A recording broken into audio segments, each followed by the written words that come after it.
Hello Prince and family എന്ന ചിത്രത്തിൻ്റെ രണ്ടാം ദിവസത്തെ ഏറ്റവും പുതിയ കേരള ബോക്സ് ഓഫീസ് കളക്ഷന് പിന്നാലെ ഇപ്പോൾ ഇതാ ചിത്രത്തിൻ്റെ ഇന്ന് മൂന്നാം ദിവസത്തെ ഏറ്റവും പുതിയ കേരള ബോക്സ് ഓഫീസ് കളക്ഷൻ റിപ്പോർട്ടൊക്കെ ലഭിച്ചിട്ടുണ്ട്.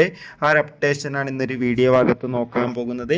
വീഡിയോയിൽ മുൻപ് വീഡിയോ ലൈക്ക് ചെയ്യുക, ചാനൽ സബ്സ്ക്രൈബ് ചെയ്യുക. മെയ് മാസം അങ്ങോട്ട് ധാരാളം ചിത്രങ്ങൾ OTT റിലീസ് ചെയ്യും. ചാനൽ ഭാഗം പരിശോധിച്ചാൽ ആ വീഡിയോയ്ക്ക് നിങ്ങൾക്ക് കാണാൻ വേണ്ടി സാധിക്കുന്നതായിരിക്കും. ദിലീപ്, സിദ്ദീഖ്, ജോണി ആൻ്റണി, ധ്യാൻ ശ്രീനിവാസ്, ബിന്ദു പണിക്കർ എന്നൊക്കെ പ്രധാന കഥാപാത്രങ്ങളായെത്തിയ ചിത്രമായിരുന്നു പ്രിൻസ് ആൻഡ് ഫാമിലി. ചിത്രത്തിന് ഇപ്പോഴും നല്ല മികച്ച പോസിറ്റീവ് റെസ്പോൺസ് തന്നെയാണ് പുറത്തുവന്നുകൊണ്ടിരിക്കുന്നത്. അതുകൊണ്ട് തന്നെ ഏവരും ഏറെ ആകാംക്ഷയോടെയാണ് ചിത്രത്തിൻ്റെ കളക്ഷൻ റിപ്പോർട്ടും അറിയാൻ വേണ്ടി കാത്തിരിക്കുന്നത്. ഫൈനലി ചിത്രത്തിൻ്റെ ഇന്ന് മൂന്നാം ദിവസത്തെ കേരള ബോക്സ് ഓഫീസ് കളക്ഷൻ റിപ്പോർട്ടൊക്കെ ആരാധകർക്ക് മുന്നിൽ പുറത്തുവന്നുകൊണ്ടിരിക്കുകയാണ്. ഇന്ന് മൂന്നാം ദിവസമായ ഞായറാഴ്ച അത്യാവശ്യം മികച്ചൊരു ബുക്കിംഗ് തന്നെ ചിത്രത്തിന് നടക്കുന്നുണ്ട്. അതുകൊണ്ട് തന്നെ ഇന്നും 2 കോടിക്കടുത്ത് വരെ കേരള കളക്ഷൻ നേടിയെടുക്കാൻ വേണ്ടി സാധിക്കുമെന്നാണ് ട്രാക്കിംഗ് റിപ്പോർട്ടുകൾ സൂചിപ്പിക്കുന്നത്.